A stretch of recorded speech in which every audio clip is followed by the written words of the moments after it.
नमस्कार दोस्तों और स्वागत है आपका एक और इन्फॉर्मेटिव वीडियो में।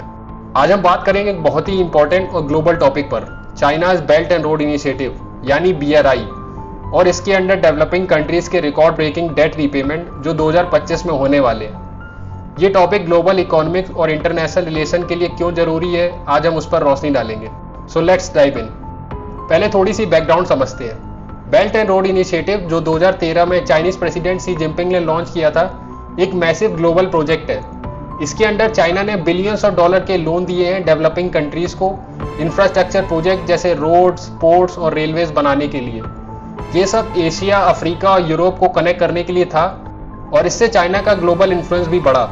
लेकिन अब एक नया चैप्टर शुरू हो रहा है, China as a debt collector. एक रीसेंट रिपोर्ट के अकॉर्डिंग जो Australian think tank Lowy Institute ने रिलीज किया है कि 2025 में 75 डेवलपिंग कंट्रीज, जिनमें से कई दुनिया के सबसे पुअरेस्ट और वल्नरेबल नेशन है, उन्हें चाइना को $22 बिलियन का रिकॉर्ड हाई डेट रीपेमेंट करना है।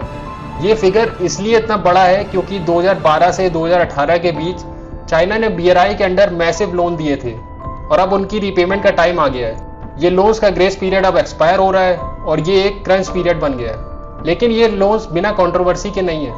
आपने सुना होगा श्रीलंका के हम्बनटोटा पोर्ट का केस, जहां डेट रीपे न कर पाने की वजह से चाइना ने पोर्ट को 99 साल के लीज पर ले लिया। इस तरह के केसेस ने BRI को डेट ट्रैप का लेबल दे दिया है, specially post Covid economic crisis के बाद। कई कंट्रीज स्ट्रगल कर रहे हैं इन लोन्स को रीपे करने में, क्योंकि प्रोजेक्ट की वायबिलिटी और इकोनॉमिक कंडीशन दोनों ही चैलेंजिंग है।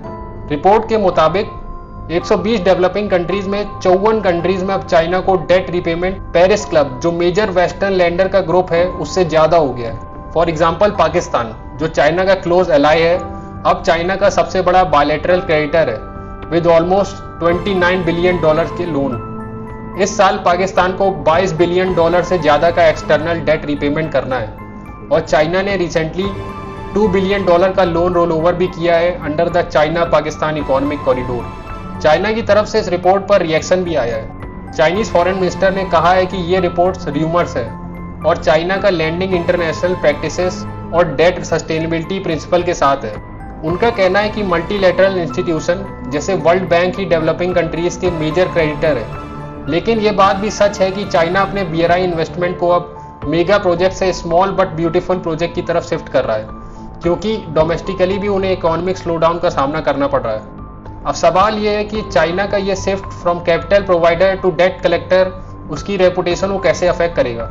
डेवलपिंग नेशन के साथ उसके डेवलपमेंट पार्टनर के रोल पर क्या असर होगा और क्या ये डिप्लोमेटिक प्रेशर बढ़ाएगा चाइना पर, स्पेशली जब बात अनसस्टेनेबल डेट के रिस्ट्रक्चरिंग की आती है।